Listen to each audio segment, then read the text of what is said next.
বাংলাদেশের সাবেক প্রধানমন্ত্রী আওয়ামী লীগ সভাপতি শেখ হাসিনার বিরুদ্ধে আইসিটি মামলায় ঘোষিত মৃত্যুদণ্ডের রায় আন্তর্জাতিক অঙ্গনে তীব্র প্রতিক্রিয়া তৈরি করেছে। এর মধ্যে রাশিয়ার প্রেসিডেন্ট ভ্লাদিমির পুতিন আনুষ্ঠানিক নোটিশ পাঠিয়েছে ঢাকা সরকারকে। সরাসরি হুঁশিয়ারি দিয়েছেন বলে কূটনৈতিক সূত্রে জানা গেছে। পুতিনের পাঠানো নোটিশে উল্লেখ করা হয়, শেখ হাসিনার বিরুদ্ধে ঘোষিত রায় একেবারেই ভিত্তিহীন, রাজনৈতিকভাবে সংবেদনশীল এবং আন্তর্জাতিক মানবাধিকার আইনের সাথে সাংঘর্ষিক। তিনি আরও উল্লেখ করেন, যে আইনটির মাধ্যমে এই রায় কার্যকর করা হয়েছে সেই আইনটি শেখ হাসিনা নিজেই যুদ্ধ অপরাধীদের বিচারের জন্য প্রণয়ন করেছিলেন। এখন সেই একই আইনকে ভিন্ন ব্যাখ্যায় ব্যবহার করে সাবেক প্রধানমন্ত্রীকে মৃত্যুদণ্ড দেওয়া গণতন্ত্র বিরোধী এবং আইনের অপ্রয়োগ বলে রাশিয়া মনে করছে। ফলে যা করছে এই দুই বন্ধু মিলে করছে এবং যত সমাধান এই দুই বন্ধু মিলেই করবে। আমি একটা ভিডিওতে বলেছিলাম, দুই রাষ্ট্রপ্রধান মিলিতভাবে কথাবার্তা হয়েছে এবং দুই রাষ্ট্রপ্রধান মিলিতভাবে শেখ হাসিনাকে ওইখানেই বসাবেন। ইউনূস প্রচণ্ড ভয় পেয়েছেন, সেই ভয়টাকে ঢাকার জন্য উনি উল্টো পাল্টা সমস্ত কিছু বলে যাচ্ছেন। আপনারা একদম ভয় পাবেন না, ইউনূস কিন্তু আর সেই ইউনূস নেই। আর পুতিনকে আসতে দিন, নিশ্চয়ই এর মধ্যে বাংলাদেশের কোনো অঙ্ক লুকিয়ে আছে এবং সেটা গভীর অঙ্ক। আসসালামু আলাইকুম দর্শক, সিগন্যাল ভিডিও চ্যানেলে নতুন একটি গুরুত্বপূর্ণ নিউজ ভিডিও নিয়ে আপনাদের মাঝে হাজির হলাম।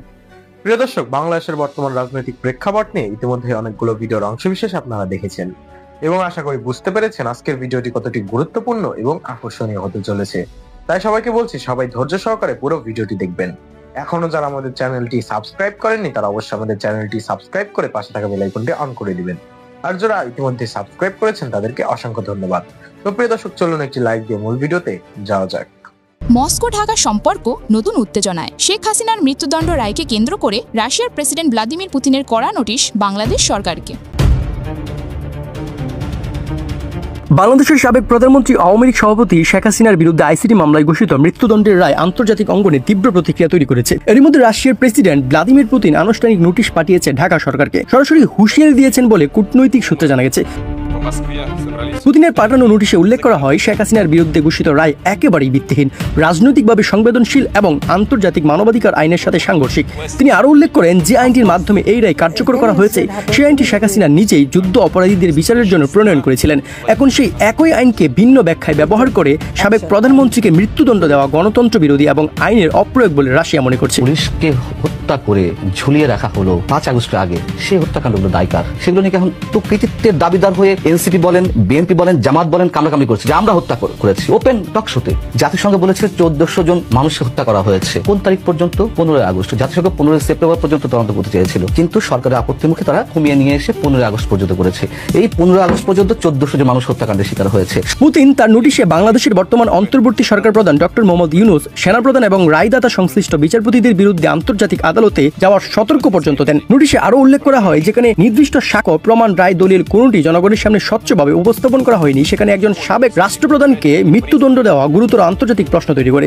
রাশিয়া এটিকে একটি গণতান্ত্রিক রাষ্ট্রে বিচার বিভাগের স্বাধীনতা এবং আইনের শাসনের বিরুদ্ধে সরাসরি আঘাত বলে উল্লেখ করেছে। মস্কো আরও জানায়, শেখ হাসিনা দক্ষিণ এশিয়ার রাজনীতিতে একটি গুরুত্বপূর্ণ নাম এবং বিশ্বের বৃহত্তর রাজনৈতিক অঙ্গনে তার অবস্থান সম্মানজনক। রায় ঘোষণার পর বাংলাদেশের রাজনীতি নড়বড়ে হয়ে পড়েছে, যা আঞ্চলিক নিরাপত্তার জন্য ঝুঁকি তৈরি করতে পারে বলে রাশিয়ার দফতর মনে করছে।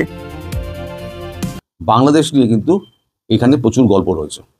গল্প আমার মনে হচ্ছে, সন্দেহ হচ্ছে এই কারণে কূটনৈতিক মহলে কথাবার্তা বলে যেটা জানা গেল সূত্র মারফত, যে বাংলাদেশে একটা বড় অঙ্ক এখানে রয়েছে। আপনাদের হয়তো স্মরণে থাকতে পারে যে এর আগে 45 মিনিটের একটা বৈঠক হয়েছিল ভ্লাদিমির পুতিন তার গাড়িতে। ওই গাড়িতে আর কেউ ছিলেন না, শুধুমাত্র নরেন্দ্র মোদী এবং পুতিন। সেই বৈঠকের খবর কিন্তু কেউ জানে না। এবারেও একটা রুদ্ধতার বৈঠকের কথা আছে, যেটা আমি আগেও আপনাদের বলেছিলাম। তার মানে বাংলাদেশ থেকে এমন কিছু খবর একটা এসছে যেটা পুতিনের কান খাড়া করে দিয়েছে। আর বাংলাদেশে কিন্তু কেজিবি এখন প্রচণ্ড অ্যাক্টিভ। এই যে আপনাদের ওখানে যে জ্যাকসন মারা গেলেন, তার আগে বেশ কয়েকজন আমেরিকান মারা গেলেন, মারা তো গেছেন, এটা আপনারা সবাই জানেন। কিন্তু সিআইএ হঠাৎ এলো, সিআইএর লোক এলো, এসে ময়নাতদন্ত কিছু করতে দিল না, কোনো সারা শব্দ নেই, কোনো নেই, একদম মৃতদেহ নিয়ে বেরিয়ে চলে গেল। এরকম আরও কিছু আছে যেগুলো এরকম মৃতদেহ বেরিয়ে গেছে। এসব র করছে না, র বাংলাদেশ এসব করে না। র করে যা করে দূর দেশে করে, পার্শ্ববর্তী দেশে র করে না। কিন্তু রাশিয়া এটা ক্লোজলি অবজার্ভ করছে এবং রাশিয়াই কিন্তু খবর দিয়েছিল যে বাংলাদেশ মারফত এমন একটা চক্রান্ত করা হচ্ছে। ভারতের প্রধানমন্ত্রী যখন চীনে যাবেন তখন তাকে একটা হত্যার ছক করা হচ্ছে। এই খবরটা কিন্তু রাশিয়ান কেজিবি দিয়েছিল। তারপর যথারীতি সমস্ত কিছু চেক করা হয়, দিয়ে দেখা যায় খবরের সত্যতা ঠিক একদম। তাহলে কেজিবি যে নজর দিয়ে রয়েছে বাংলাদেশের দিকে এবং বাংলাদেশ সংক্রান্ত কোনো বিষয় এর মধ্যে লুকিয়ে রয়েছে। বিশেষ করে আগের ভিডিওতে আমি বলেছিলাম যে 3 তারিখে যেখানে অ্যাকশনটা একটা মানে বড় ধরনের একটা মানে করার সুযোগ করছেন প্রধানমন্ত্রী মোদী, বাংলাদেশের ব্যাপারে সিদ্ধান্ত নিতে যাচ্ছেন বড়সড়, ঠিক সেই সময়তে হঠাৎ উড়ে আসছেন কেন উনি? টাইম এগিয়ে দিয়ে উড়ে আসছেন কেন? এখন একটা মেসেজ পাঠালেন, এবং এমন গুরুত্বপূর্ণ মেসেজ যে এখানে কিচেন ক্যাবিনেট বৈঠক বসে গেল। অবশ্যই জানতে পারবো, কিন্তু একটু করে এই সমস্ত গুরুত্বপূর্ণ খবর পেতে একটু সময় লাগে। সরি। তো এর মধ্যে কিন্তু আমরা ওই দোহাতে একটা বৈঠক হয়েছিল, খলিলুর রহমানের সঙ্গে সিআইএ এর বৈঠক হয়েছিল, মনে পড়ে আপনাদের? যেখানে ভারতের লোক ছিল, তারপরে সেখান থেকে সিআইএ এবং খলিলুর আলাদা করে একটা বৈঠক হয়, এবং সেখানে মানে ভিডিও কলে সার্জিও গোর ছিলেন ভিডিও কলে। সেখানে হয়তো খলিলুরকে এমন কোনো বার্তা দেওয়া হয়েছিল ডক্টর ইউনূস সম্পর্কে, এমন কোনো একটা বার্তা নিশ্চয়ই দেওয়া হয়েছিল, সেই বার্তাটি ইউনূসের কানে খলিলুর এসে দিয়ে দিয়েছে। এবং আপনারা খোঁজ নিয়ে যা দেখতে পারবেন যে ওই খলিলুর ফেরার পরেতেই এই 1 তারিখ থেকে না 2 তারিখ থেকে তিনি ক্যান্টনমেন্টে গিয়ে রাত্রি যাপন করছেন। এই যে আমি একটা পোস্ট দিয়েছিলাম যে উনি প্রাণনাশের আশঙ্কা করছেন, প্রাণনাশের আশঙ্কা উনি করছেন, কারণ এই খবরটা খলিল দিয়েছে, সিআইএ সূত্র ধরে এই খলিল এই খবরটা দিয়েছে যে বাংলাদেশের একমাত্র বীজদাঁত হচ্ছে গিয়ে ডক্টর ইউনূস। কোনো একটা রাষ্ট্র সেই বীজদাঁতকে উপরে দিতে চাইছে, হতে পারে আমেরিকাই, কারণ আমেরিকার স্বার্থ সিদ্ধি হয়ে গেলে আমেরিকা কাউকে দেখে না। ওই জন্য কিসিঞ্জার বলেছিলেন আমেরিকা শত্রু থাকা ভালো, বন্ধু থাকা আরো ভয়ঙ্কর। তা যিনি বাইডেনের হাত গলায় ঝুলিয়ে যিনি ছবি তুলেছিলেন সেদিনকে তার খুব মজা লেগেছিল। এখন হয়তো তিনি বুঝতে পারছেন যে আমি একেবারে সাপের মাথার উপরে পা দিয়ে রয়েছি, পা আমি তুললেই সাপ আমাকে ছোবল মারবে।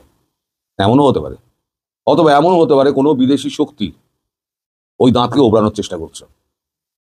আমার পরবর্তী যে মানে ইউনূসকে নিয়ে ভিডিও করার যে ইঙ্গিতটা ছিল, সেটা হচ্ছে এই ধরনের কিছু ইঙ্গিত দিয়ে আমি করে দিয়েছিলাম, যে আর নির্যাসটা আপনাদেরকে বলে দিলাম যে কেন ভয় পাচ্ছেন। আর আপনারা যারা বলছেন যে ইউনূস বহুদিন ধরেই রাত্রি যাপন করছেন, এই কথাটা ভুল।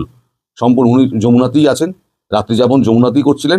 ইদানিং 3-4 দিন উনি যমুনায় থাকছেন না, উনি ক্যান্টনমেন্টে গিয়ে ঢুকে বসে থাকছেন। এবার আর একটা হিসেব করুন, আর একটা হিসেব করছে জেলেনস্কি কিন্তু বলেছিল মোদি যদি মধ্যস্থতা করেন তাহলে এই যুদ্ধ আমি থামাতে রাজি আছি। এখন জেলেনস্কির মনে আছে যে ডোনাল্ড ট্রাম্প তার অফিসে ডেকে নিয়ে জেলেনস্কিকে কি অপদস্থ করেছিলেন। ডোনাল্ড ট্রাম্পকে যেমন ইউরোপ বিশ্বাস করে না, তেমনি রাশিয়া বিশ্বাস করে না, ভারত বিশ্বাস করে না, চীন বিশ্বাস করে না, পৃথিবীর কোনো দেশ বিশ্বাস করে না, জেলেনস্কিও বিশ্বাস করে না। ফলে জেলেনস্কিকে যতই বোঝানো হোক, ট্রাম্প বোঝাক, জেলেনস্কি কিন্তু বুঝতে রাজি নয়। জেলেনস্কি জানেন এখানে একমাত্র যে ব্যক্তি যিনি আছেন তিনি হচ্ছেন নরেন্দ্র মোদী, যার কথা রাশিয়া শোনে, যার কথা আমি শুনলে পরে আমার ভালো হবে। হয়তো যুদ্ধটা থামানোর জন্য হয়তো রাশিয়া মধ্যস্থতা করতে চাইবে, মধ্যস্থতা চাইবে হচ্ছে নরেন্দ্র মোদী। সেটাও একটা কিন্তু পয়েন্ট হতে পারে। পুরোটা বাংলাদেশ জড়িয়ে আছে, কিন্তু এটাও কিন্তু একটা পয়েন্ট হতে পারে। কারণ রাশিয়া জানে যে ভারতবর্ষ রাশিয়ার একেবারে চিরকালীন বন্ধু। এত চাপ আমেরিকার এসছে, আমাদের জিডিপি 8.2% হয়েছে, বেড়ে সবার জিডিপি একই জায়গায় রয়েছে, কিছু দেশে হয়তো কমেছে। রাশিয়ার জিডিপি বেড়ে গেছে, সেটা হচ্ছে ভারতের সঙ্গে ব্যবসা করে। তখন যে এত চাপের মুখেও ভারত যে তেল কেনা থেকে সরে আসেনি, এটা কিন্তু রাশিয়া কিন্তু জানেন তো, যে কোনো এজেন্সি, যে কোনো দেশ বিহেভিয়ারাল মানে আচরণগত ব্যাপারগুলো দেখে, যে এই লিডারটা কিভাবে তার মুভমেন্ট করছে, তার বডি ল্যাঙ্গুয়েজ কি, সে কিভাবে ভাবছে। উনি এতে বৈঠক করতে যাচ্ছেন, ট্রাম্পের সঙ্গে বৈঠক করতে যাচ্ছেন, সব দেশ নানান কটূক্তি করেছে, ভারতবর্ষ কিন্তু চুপ, ভারতবর্ষ একটা কথা বলে না। এগুলো প্রত্যেকটা কিন্তু কূটনীতিতে কাউন্ট হয়, প্রত্যেকটা। তার উপর নির্ভর করে যে পুতিন কার উপরে ভরসা করবে। ভারতবর্ষের যে দীর্ঘদিনের ভূমিকা, সেটা রাশিয়া জানে যে আর যেই আমার হাত ছাড়ুক না কেন ভারতবর্ষ ছাড়বে না। ফলে যেমন রাশিয়া ভারতকে সাহায্য করে, সেটা অর্থনৈতিক দিক হোক, ব্যবসায়িক দিক হোক, তারপর আপনার গোয়েন্দা সূত্র এদিক ওদিক করা হোক, তেমনি ভারতও রাশিয়াকে রেসিপ্রোকেট করে ওইভাবে। তো এখন এইভাবে খেলাটা এখন যেটা চলছে, সেটা মোদি অবধি যাচ্ছে। নিশ্চয়ই মোদি জানবেন না এমন তো নয়। নিজেদের মধ্যে কথাবার্তা বলে ডিসকাশন একটা তৈরি করে মোদিজির কাছে গিয়ে উপস্থিত হবেন। তার মধ্যে একটা বার্তা আবার হয়তো রাশিয়াকে পাঠিয়ে দেওয়া হবে, ঠিক আছে আপনার ব্যাপারটা আমরা বুঝেছি, আমরা এই ব্যাপারটা নিয়ে আলোচনা করছি, আপনি আসুন। আমার মনে হচ্ছে যে রাশিয়া খুব সম্ভবত চাইছে যে ইউক্রেনের যুদ্ধটা বন্ধ করে দাও। ইউক্রেনের যুদ্ধটা বন্ধ করলে রাশিয়া ফ্রি হবে। রাশিয়া ফ্রি হলে পরে এই যে বাংলাদেশের ব্যাপারটা যেটা আছে, যেখানে আমেরিকা পাগল হওয়ার চেষ্টা করছে, ওখানে ইউরোপের একটা অংশ ওখানে ধরে ওই যে ইস্তিমুরের মতো একটা খ্রিস্টান রাষ্ট্র করার চেষ্টা করছে। এই শুধু তো আমেরিকা করছে না, আমেরিকার সঙ্গে ইউরোপও রয়েছে। তাহলে সেটাকে বন্ধ করতে পারলে পরে একমাত্র লাভ হচ্ছে ভারত এবং রাশিয়ার। চীনকে না ভারত বিশ্বাস করে, চীনকে না ভারত বিশ্বাস করে, না রাশিয়া বিশ্বাস করে। ঠিক আছে, সঙ্গে আছো থাকবো, কিন্তু তোমার উপরে চোখটা আছে, কিন্তু তোমাকে অন্ধের মতো বিশ্বাস আমরা করি না।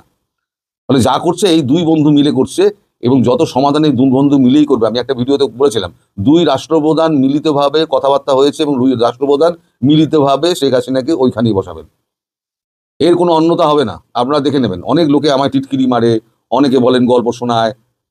আমি যখন বলতাম 14-16 মাস আগে এই পরিস্থিতি আপনার থাকবে না, তখন অতি বড় আওয়ামী লীগেরও তখন কিন্তু মানে আমার কথা বিশ্বাস করতেন না, বলতেন কি করে আপনি বলছেন। আজকে 16 মাস বাদে দেখুন আমি যেগুলো বলেছিলাম সেইগুলোই কিন্তু ঘটে চলেছে। মানুষের মন তো, মানুষের মনটা হচ্ছে ব্ল্যাকবোর্ডের মতো, ডাস্টার চালিয়ে দিলাম, মুছে চলে গেল। পড়াশোনার মধ্যে যদি ডেলি থাকেন, আমার ভিডিও রোজ তো আপনি দেখতে পাবেন না। আমি এই ভিডিওটা করছি 7 দিন বাদে, আমি কি বলছি আপনি ভুলে যাবেন, আমিও ভুলে যাব। আমার নতুন যখন কোনো একটা প্রসঙ্গ আসবে তখন মনে পড়বে, আরে ওই ভিডিওতে ওই কথা তো বলেছিলাম আমি। এটা সকলেরই হয়, আপনার দোষ নয়, আমারও দোষ নয়, আপনারও দোষ নয়। ভুল বোঝা খুব স্বাভাবিক। কিন্তু আপনারা নিজেরা ভেবে দেখুন যে 18 মাস 16 মাস আগে বাংলাদেশের কি ছিল, আর 16 মাস পরে বাংলাদেশের কি অবস্থা হয়েছে। তবে ইউনূস এখন প্রাণ ভয়ে ভীত, ইউনূস এখন দেশ ছেড়ে পালাতে চাইছে। কিন্তু যেগুলো ও করে চলেছে না, সেগুলো হচ্ছে অভিনয়, অসংলগ্ন কথাবার্তা বলা, মানে যখন তখন যা খুশি বলে দেওয়া। এটা হচ্ছে ইউনূসের একটা মানে বাহ্যিক লক্ষণ, বিহেভিয়ারাল প্যাটার্ন যাকে বলে না, বাহ্যিক আচরণের লক্ষণ। ইউনূসের কিন্তু সেটাই হয়েছে। ইউনূস প্রচণ্ড ভয় পেয়েছেন, সেই ভয়টাকে ঢাকার জন্য উনি উল্টো পাল্টা সমস্ত কিছু বলে যাচ্ছেন। আপনারা একদম ভয় পাবেন না, ইউনূস কিন্তু আর সেই ইউনূস নেই। আর পুতিনকে আসতে দিন, নিশ্চয়ই এর মধ্যে বাংলাদেশের কোনো অঙ্ক লুকিয়ে আছে, এবং সেটা গভীর অঙ্ক, যেটা বাংলাদেশের কেউ কল্পনা করতে পারছে না। এরকম একটা অঙ্ক লুকিয়ে আছে। কূটনীতির খেলা বোঝা দাদা খুব মুশকিল, খুব মুশকিল। দাবার বলে কে কোথায় ছেলে রেখে দিয়েছে আমি ধরতে পারবো না, কিন্তু যারা খেলছে তারাই একমাত্র জানে। সবাই ভালো থাকবেন, সুস্থ থাকবেন এবং সাবধানে থাকবেন। যদি এর কোনো ডেভেলপমেন্ট হয় তাহলে অবশ্যই আপনাদের জানাতে আমি আবার আসবো।